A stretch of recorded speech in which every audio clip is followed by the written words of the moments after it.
Hi hello guys, welcome back to my YouTube channel. ಇವತ್ತಿನ 3ನೇ ಆಷಾಢ ಶುಕ್ರವಾರದ ಕುಬೇರ ಧನಲಕ್ಷ್ಮಿ ಪೂಜೆಯಲ್ಲಿ ನಾನು ಉಪ್ಪಿನ ದೀಪನ ಹೇಗೆ ಹಚ್ಚೋದು ಅನ್ನೋದನ್ನು ತೋರಿಸ್ಕೊಡ್ತಾ ಇದ್ದೀನಿ. ಎಲ್ಲರೂ ನೋಡಿಕೊಂಡು ಚೆನ್ನಾಗಿ ಮನೆಯಲ್ಲಿ ಈ ಶುಕ್ರವಾರ ಉಪ್ಪಿನ ದೀಪನ ಮಾಡೋದ್ರಿಂದ ಮನೆಗೆ ಅಭಿವೃದ್ಧಿಯಾಗಿ ಧನಲಕ್ಷ್ಮಿ ಆಗಮನ ಆಗಿ ಮನೆ ಏಳಿಗೆಗೆ ಅಭಿವೃದ್ಧಿಯನ್ನು ಕೊಟ್ಟು ಮನೆಯಲ್ಲಿ ಎಲ್ರಿಗೂ ಆಯಸ್ಸು, ಆರೋಗ್ಯ, ಭಾಗ್ಯ, ಸುಖ, ಸಂತೋಷ, ನೆಮ್ಮದಿಯನ್ನು ಕೊಡುತ್ತೆ.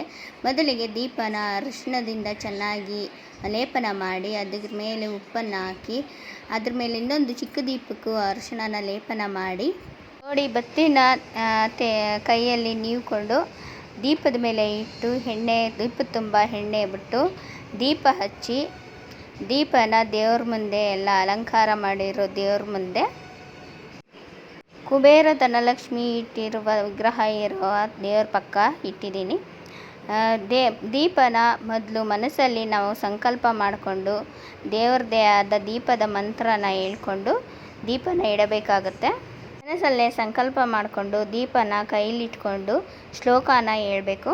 ದೀಪೋ ಜ್ಯೋತಿ ಪರಬ್ರಹ್ಮ, ದೀಪೋ ಜ್ಯೋತಿ ಜನಾರ್ದನ, ದೀಪೋ ಹರ್ತಿಮೇ ಪಾಪಂ, ಸಂಧ್ಯಂ ದೀಪಂ ನಮೋಸ್ತುತೆ, ಶುಭಂ ಕರತೋ ಕಲ್ಯಾಣಂ, ಯಂ ಸುಖದಾಂ ಸಂಪದಂ, ಶತ್ರು ವೃದ್ಧಿ ವಿನಾಶಂ ದೀಪಂ ಜ್ಯೋತಿ ನಮೋಸ್ತುತೆ ಎಂದು ದೀಪ ಹಚ್ಚಿಕೊಂಡು ಈ ಶ್ಲೋಕನ ಹೇಳ್ಕೋಬೇಕು.